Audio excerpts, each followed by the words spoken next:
What is up guys, this is Karan here. Welcome back to Tech Karan YouTube channel. Finally the update is arrived for Redmi Note 8 users as an OTA update.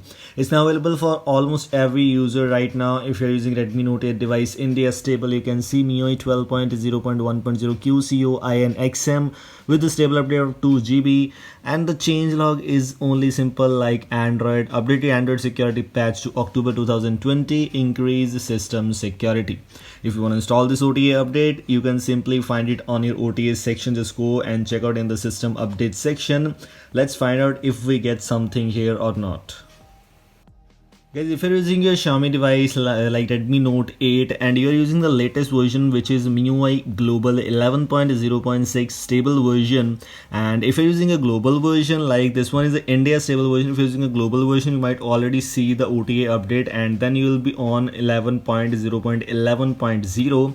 But if you're using India stable version, then the latest update was Miui Global 11.0.6.0 stable PCO-IN-XM. Okay, so if you're using this one, just go to your system update option and then you will see this latest update. I just saw this update today and I thought I should share with you. So if you haven't checked it out, just go and check it out. Also, if you are not seeing this as an OTA update, what you can do is you just need to click here 7 times. Okay, then you'll see additional update features are on.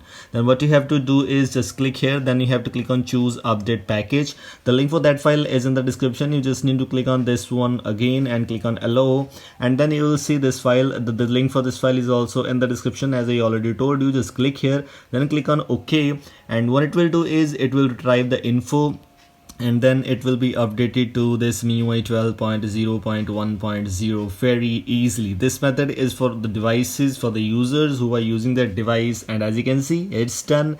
Now we can simply use this to update our device. If I had locked my bootloader, but fortunately my device bootloader is unlocked, so I don't need to install this. I just want to share with you, you can install this OTA update manually, or you can simply go to the OTA section and you will see this latest update is available for you. It's a very cool news for all the Redmi Note 8 users, so go and install and update your device right now. This is all from today's video. I hope you like it. If you like it, don't forget to drop a like. Also comment if you have any queries. Thanks for watching and goodbye.